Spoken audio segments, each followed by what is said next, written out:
a girl who has to wear iron shoes, because the second she takes them off, she floats straight up into the sky. A boy with a swarm of live bees living inside his chest. A little girl small enough to carry and strong enough to lift a grown man over her head with one hand. And a boy who can bring the dead back to life. They all live in the same house, on the same island, under the care of a woman who can turn into a bird and rewind time itself. Every one of these kids has an impossible ability, and every one of them has been the exact same age since 1943. Because they aren't just hiding from the world, there's something out there hunting them, one house at a time, and it wants their eyes. Our story starts in sunny Florida, with a teenager named Jake Portman. Jake works at a grocery store, gets pushed around by kids his own age, and generally feels like the most forgettable person alive. Then one afternoon he gets a frantic phone call from his grandfather, Abe. Abe sounds paranoid and terrified, and he warns Jake not to come to the house because it isn't safe. Jake doesn't take it seriously. Abe has dementia, and he's been saying strange things for a while now. His manager, Shelley, offers to drive him over, and on the street outside Abe's house, they pass a man just standing in the middle of the road. Something about him is deeply wrong, starting with his eyes. They're completely white. Then Jake gets inside and finds the place torn apart, furniture flipped, drawers emptied, and no sign of his grandfather anywhere. Shelley runs back to the car for a gun while Jake spots a flashlight beam out in the woods. He goes to it, and the light is soaked in blood. He pushes deeper into the trees and finds Abe on the ground, barely alive, with both eyes gone. Jake calls for help, but Abe grabs his arm. He tells his grandson to get far away from here and to go to the island, to find the loop of September 3rd, 1943. None of it makes sense. Jake promises anyway. And then Abe takes his last breath. That's when something enormous rises out of the dark behind them. Shelley fires into the trees, and as far as she can tell, there's nothing there at all, because only Jake can see it. After that night, Jake ends up in therapy with a psychiatrist named Dr. Golan. He tells her he doesn't know what's real anymore. And through his sessions, we learn the stories Abe used to tell him. Stories about a home for children on an island called Cairnholm, off the coast of Wales, run by a woman named Miss Peregrine, who could turn into a bird.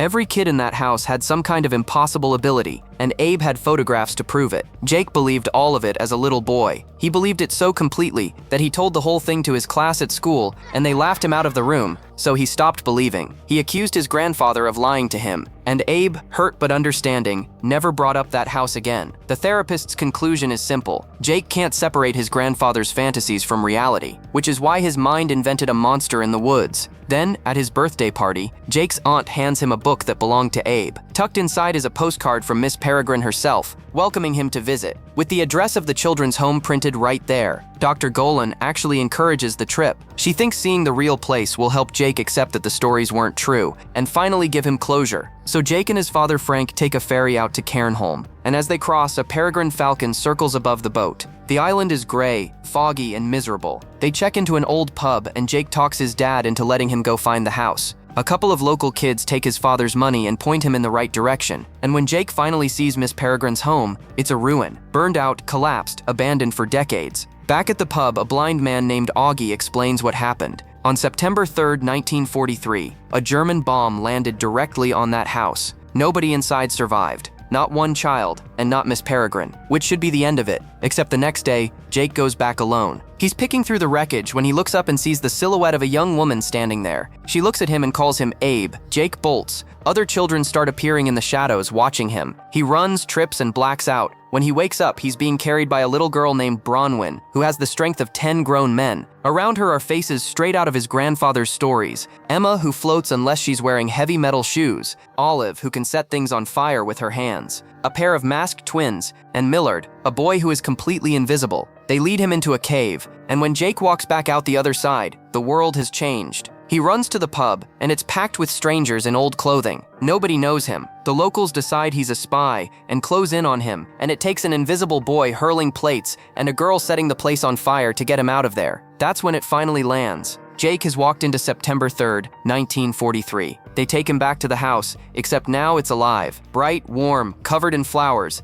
exactly like the pictures. And inside, he meets Miss Peregrine. She's sharp, watchful, and obsessed with time, down to the second. And there's a very good reason for that. Miss Peregrine explains everything. People born with strange abilities are called peculiars, and homes like this one exist all over the world to keep them safe from ordinary people who would never understand them. Each home is run by a rare kind of peculiar called an imbrin, a woman who can shapeshift into a bird and, more importantly, control time. Every single day, Miss Peregrine resets the loop. These children have been living the same 24 hours for decades, which is why not one of them has aged a day. And Abe lived here too, when he was young. These kids weren't characters in a bedtime story. They were his friends. Jake meets the rest of them. Fiona, who can make plants grow at will. Claire, who has a second mouthful of teeth on the back of her head. Hugh, who has live bees flying around inside his body. And Horace, who can project his dreams onto a wall like a movie, and sometimes those dreams show the future. Emma takes Jake outside and shows him her ability. She ties a rope around her waist, hands him the end, and kicks off her metal shoes. Then she rises straight up into the air to put a baby squirrel back in its tree. She tells him Abe used to hold that rope for her. It was his job, and it's obvious she's never gotten over him leaving. Then there's Enoch, easily the creepiest kid in the house. Enoch can bring dead things back to life by placing a heart inside them, and he demonstrates by making two tiny skeleton dolls beat each other up. At dinner that night, Horace projects his dreams for everyone. Most of it is nonsense, but two images stand out. A woman being wheeled away by dangerous-looking men, and Jake and Emma kissing. Miss Peregrine shuts the projector off immediately. Then everyone heads outside for the reset. They put on masks and watch the sky as German planes roar overhead, and a bomb falls straight toward the house. A second before it hits, Miss Peregrine turns the clock back 24 hours. The bomb rewinds into the sky. The night unhappens, but there's a catch: nobody can escape. These children can never leave the loop for long. The moment they step outside it, all those missing years come crashing down on them at once, and they die. Later, Emma walks Jake back to the cave, and on the way an injured bird slams into the rocks. She carries it home to be treated. Back in the present, Jake finds a letter Abe wrote to Miss Peregrine. In it, his grandfather warns her about a man named Mr. Barron and urges another headmistress, Miss Avocet, to build a new loop as fast as possible. The next day, Jake and Frank run into an ornithologist on the beach who's studying rare birds. Frank gets annoyed and goes back to the room to sleep, which gives Jake the opening to sneak back into the loop. He finds Miss Peregrine caring for the injured bird, which is actually Miss Avocet, another imbrine. But when Jake asks about Barron, Miss Peregrine refuses to answer. Then Enoch takes him upstairs to a room he wasn't supposed to see. Lying on the bed is Victor, Bronwyn's brother, dead, with his eyes missing. Enoch reanimates the corpse just to watch Jake panic. But the detail that matters is how Victor died. Whatever killed him took his eyes. Exactly like Abe, Emma decides Jake has earned some answers and takes him to her secret hiding place, a sunken shipwreck deep under the ocean. She blows him an air bubble so he can breathe, then forces every drop of water out of the wreck until it's completely dry inside. There, she pulls out a box that Abe left with her. Inside are photographs of peculiars from all over the world, and one face stops Jake cold. It's Mr. Barron, the white-eyed man he saw standing in the road the night his grandfather died. Emma explains that Barron leads a group of bad peculiars, and they hunt down loops. Abe left this house to go after them, and he spent his whole life trying to stop them. Then she shows Jake something else. Miss Peregrine, walking through the woods with a crossbow, standing over a chalk outline drawn on the ground. A tall, eyeless monster rises up in front of her. Emma can't see a thing. Jake can see all of it. Miss Peregrine fires, and the creature drops dead directly into the chalk outline she'd already drawn, because she knew exactly where it would fall. And that's the moment Emma realizes the truth. Jake isn't ordinary at all. His peculiarity is that he can see these monsters, the same gift his grandfather had. Back at the house, Miss Peregrine finally explains what these things are. They're called hollows, and they used to be peculiars just like her. They got tired of living inside loops forever, and they convinced themselves that if they harnessed an imbrine's power, they could live outside time and never age. So Barron and his followers kidnapped Miss Avocet and ran the experiment. It failed catastrophically. Instead of becoming immortal, they turned into blind, invisible monsters, and they discovered only one way to claw their way back toward being human. They have to eat the eyes of peculiars. The more eyes they consume, the more human they look, though their own eyes stay milky white forever, which means Jake now understands exactly what happened to his grandfather. Barron ate Abe's eyes. Just then, Miss Avocet wakes up in her human form, and she brings terrible news. Her own children's home was destroyed, and every child in it was killed for their eyes. Barron is planning to run the experiment again, this time using several imbrines at once, and Miss Peregrine's home is next on his list. Miss Peregrine immediately tells the children to pack. They're abandoning this loop. Emma asks Jake to come with them. He says no. He argues with her, walks out through the cave, and leaves them behind. But the second he reaches the beach, he knows he's made a mistake. There's a crowd around a dead body on the rocks. It's Augie, the blind man from the pub. His eyes are gone. Jake runs for the cave to warn them, and the ornithologist from the beach follows him in. Then the man stops pretending. He admits he's peculiar too, and shifts his face into Dr. Golan, Jake's therapist. Then he changes again, into the white-eyed man from Abe's street. He's Baron. He's been playing the therapist this entire time to steer Jake toward this island, because Jake was the only one who could lead him to Miss Peregrine's loop. He turns his hand into a blade, holds it against Jake's throat, and marches him to the front door. Miss Peregrine opens it and finds her worst nightmare standing on her porch. Baron orders the children to come to him. They don't move, because they only listen to her. So she makes a trade. She'll go with him willingly, if he leaves the children alone. Before she goes, she makes Jake promise to protect them no matter what happens to her. Then she turns into a bird and lets Baron take her. Now the house has no imbrine, no protection, and a man out there who knows exactly where they are. Jake and Miss Avocet barricade every door and window and start gathering weapons. Then the phone rings. It's young Abe, calling from somewhere out in 1943. He has no idea who Jake is, because they haven't met yet. And Jake, in a moment he'll never get again, tells his grandfather he wishes he'd been a better grandson to him. Before he can process any of it, a hollow rips Miss Avocet straight through the wall and kills her. The children scatter. Jake grabs the crossbow, but the creature gets hold of Enoch and starts throwing him around the room with its tentacles.